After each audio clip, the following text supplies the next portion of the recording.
नमस्कार मैत्रिणींनो, पहा इथं आपण शेंगदाणे थोडेसे भाजून घेत आहोत.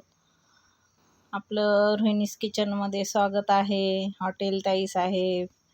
तर इथं आपण मिरच्या घेतलेल्या आहेत आणि आपल्याला ह्या मिरच्या छान देठ काढून भाजून घ्यायच्या. थोडंसं तेल टाकायचं, लसण टाकायचं आणि छान खरपूस त्या पण आपल्याला भाजून घ्यायचे. इथं आपले शेंगदाणे भाजून झालेले आहेत. तर आपल्याला हे थोडे चोळून पांढरे करायचे. इथं मीठ लसण घालून आपण इथं ठेचा तयार केलेला आहे.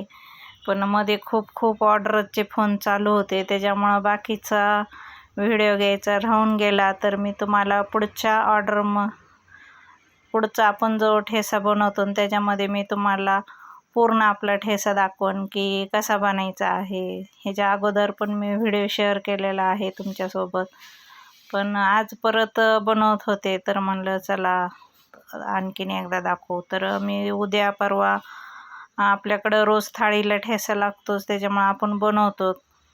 तर पहा इथं छान अशी खमंग ज्वारीची भाकरी आपण बनवत आहोत. तर मस्त पीठ मळून घ्यायचं आणि छान आपली अशी बाजरीची भाकरी, कुणाला ताटात जर भाकरी थापता येत नसेल तर तुम्ही अशी आपल्या पोळीच्या पोळपाटावर अशी भाकरी थापू शकता, कारण ताटामध्ये पण भाकरी आपली चिटकून बसते.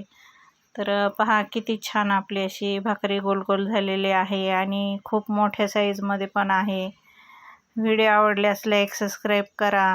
अशाच आपल्या छान छान भाकरी ठेचा खायला हॉटेल ताई साहेबला नक्की या. तुम्हाला जर आवडत असेल तर कोणाकोणाच्या तोंडाला पाणी सुटलं आहे ठेचा भाकरी बघून.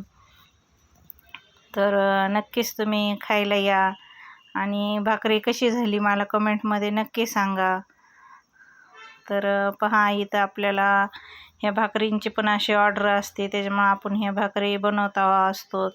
आपल्याकडं खूप मोठ्या भाकरी आहेत आणि 20 रुपयाला एक भाकरी आहे. 20च्या पुढं जर आपण भाकरी घेतल्या कोणी तर मग कमी रेट करून देत असतो, पण असं 20 रुपयाला एक भाकरी आहे. तर चला पटकन करा आणि आपली ठेचा भाकरी खाऊन घ्या.